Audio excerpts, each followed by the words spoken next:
आप भूल जाएंगे सियासतदानों की करप्शन जब आपको इन क्रिकेटर्स का पता चलेगा। अब आपको बताता हूं कि इंजमामुल हक ने गेम क्या की, और ये दोनों मुजरिम है, कल्प्रेट है पाकिस्तानी कौम के, पाकिस्तानी अवाम के। हमारे पास मौका है, वर्ल्ड कप से पहले हम अरबपति बन सकते हैं। उस पूरे अमाउंट के ऊपर एक अपना कमीशन अलग से रख लिया। तो भाई साहब ने प्लेयर्स के पास जाके उनकी जो डील थी उसमें भी अपना कमीशन रख लिया ऊपर, यानी दलाली की दोनों साइडों से। पिच पे खड़े होकर नमाज पढ़ रहे हैं जी, सजदे कर रहे हैं जी, शुक्र है अल्लाह का। लोगों को ये नहीं बताया हुआ कि हमने आपके जज्बात को रोंदने के पैसे खाए हैं, कौम की इज्जत को उजाड़ने के हमने पैसे खाए हैं। आदमी सुनता है ना तो दिमाग खराब हो जाता है, और फिर जब लोगों के करतूत देखता है तो आदमी को गुस्सा भी आता है। कल मैंने आपको बताया था कि इंजमामुल हक, बाबर आजम, मोहम्मद रिजवान, तलत, ये सारे जो है कैसे शामिल हैं पाकिस्तानी टीम को तबाह करने के लिए। लेकिन आज आपको मैं बताऊं कि इनका जो लालच है ना उसकी कोई कैद ही नहीं है। आप भूल जाएंगे सियासतदानों की करप्शन को, आप भूल जाएंगे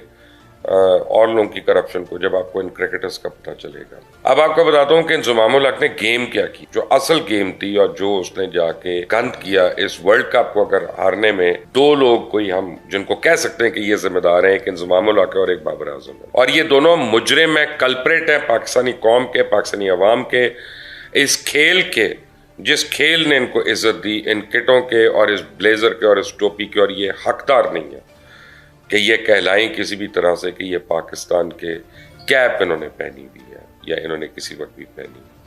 जालिम लोग हैं। आप ये देखें कि आपको मैंने कंपनी बताई थी जो खोली इंजमामुल हक ने यूके में, और उस कंपनी का मैंने आपको डॉक्यूमेंट्स वगैरह भी दिखा दिए, उसके आपको मैंने रजिस्ट्रेशन सर्टिफिकेट वगैरह भी दिखा दिए। रिजवान भी उसका पार्टनर है, उसका भाई जो है उसका इंजमाम का वो। नाजरीन, वीडियो की मज़ीद तफसील में जाने से पहले आपसे गुजारिश है कि हमारा चैनल सब्सक्राइब करने के साथ बेल आइकन भी प्रेस कर लें ताकि आपको सबसे पहले हमारी वीडियोस मिलती रहें। कंपनी सेक्रेटरी है उसमें, फिर एक और पार्टनर है, और आगे कॉन्ट्रैक्ट किया बाबर आजम और बाकी सारे जो प्लेयर्स हैं, शादाब भी और हसन अली और ये सारे प्लेयर्स के साथ। ये तो मैं आता हूँ इसके ऊपर, ये तो मैंने आपको कल बेसिक स्टोरी बताई। लेकिन अब उसके बाद क्या किया कि ये सारों ने जब एका हो गया टीम का, और इंजमामुल हक ने इनको चाबी दी और समझाया कि ये तो हमारे पास मौका है, वर्ल्ड कप से पहले हम अरबपति बन सकते हैं, हम क्यों मैच फिक्सिंग करें और हम क्यों स्पॉट फिक्सिंग करें। अभी तक हम स्पॉट फिक्सिंग पे छोटे छोटे पैसे कमाते रहे हैं। वो किस तरह से कि अलेजेडली स्पॉट फिक्सिंग पे जब आप एक नो बॉल करते हैं बताकर, या आप एक वाइड बॉल करते हैं, तो आपको उसका $4,000 से $5,000 मिल रहा है। आप नो बॉल आप यहाँ पे बैठ के एवरेज कैलकुलेट करें, हो अब ये तो एक रन और मिल गया और एक गेंद भी और मिल गई, अब एवरेज क्या हो गई, आपका हार्ट अटैक हो रहा होता है, लेकिन उसका $5,000 उसके अकाउंट में आ रहा होता है। इसी तरह वाइड का, इसी तरह स्टंप मिस करने का, इसी तरह रन आउट मिस करने का, वो रेट्स ज्यादा होते रहते हैं। लेकिन असल गेम इन्होंने क्या की, सारी असल गेम ये की कि वर्ल्ड कप पे जाने से पहले, महीना पहले, टीम ने कह दिया हमने वर्ल्ड कप नहीं खेलना और हम नहीं खेलेंगे। हमारे ऊपर क्रिकेट बोर्ड पैसे बनाता है तो क्रिकेट बोर्ड हमें पैसे देगा, और वो एक मसला पड़ गया।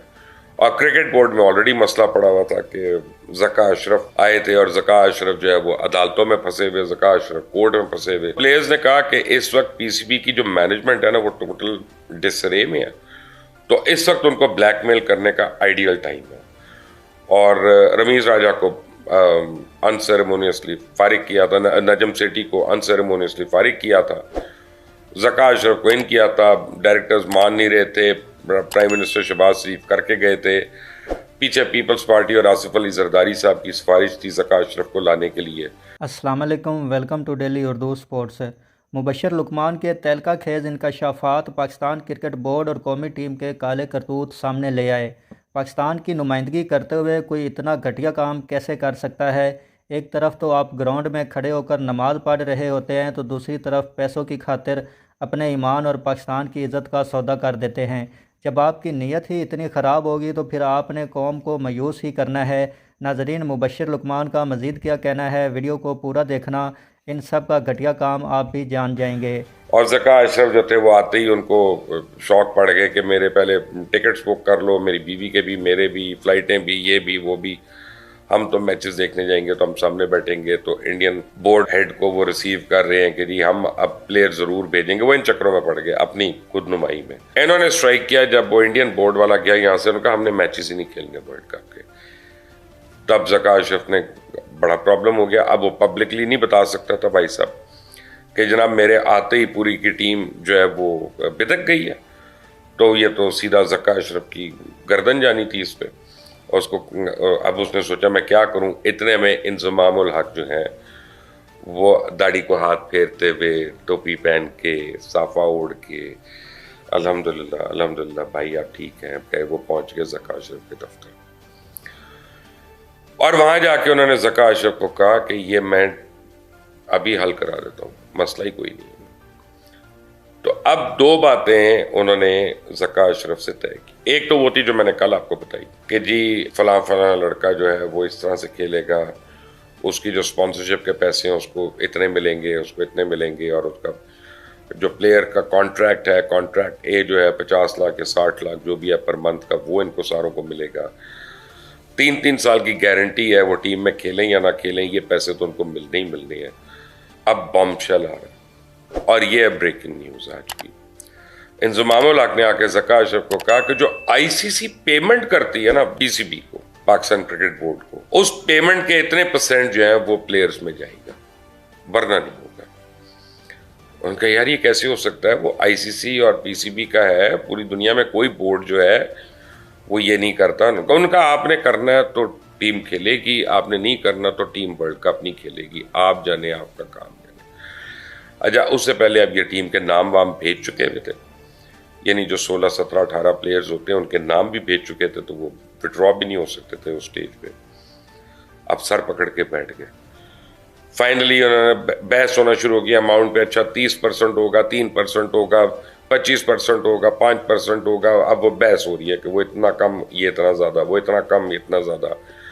आर्म ट्विस्टिंग कर करके वो एक अमाउंट पे आ गए और वो कई अरब रुपया बनता है, वो सालाना कई अरब रुपया बनता है। और उस पे अब जब फाइनल हो गया, ज़का अशरफ ने सुख का सांस लिया, उनका चलो शुक्र है अब मान गए, उनका एग्रीमेंट करा दो। तो इंज़माम साहब ने कहा नहीं नहीं अभी तो नहीं, अभी तो मेरा कमीशन, मैंने इतनी भागदौड़ की है, मैंने इतनी मगजमारी की है, मैंने इतने लोगों को समझाया है, मैंने बच्चों को राम किया है, लड़कों को बताया है कि आपकी क़यादत में कैसे जाना है और आपको इज्जत देनी है और ये होना है वो होना है। तो इंज़माम उल हक ने उस पूरे अमाउंट के ऊपर एक अपना कमीशन अलग से रख लिया। मजे की बात है जब वो प्लेयर्स के पास गए तो भाई साहब ने प्लेयर्स के पास जाके उनकी जो डील थी उसमें भी अपना कमीशन रख लिया होगा। यानी दलाली की दोनों साइडों से, मुंह काला कराया रज कर। यानी दलाल हो तो ऐसा हो कि जो इस तरह से अपना मुंह काला करा सके।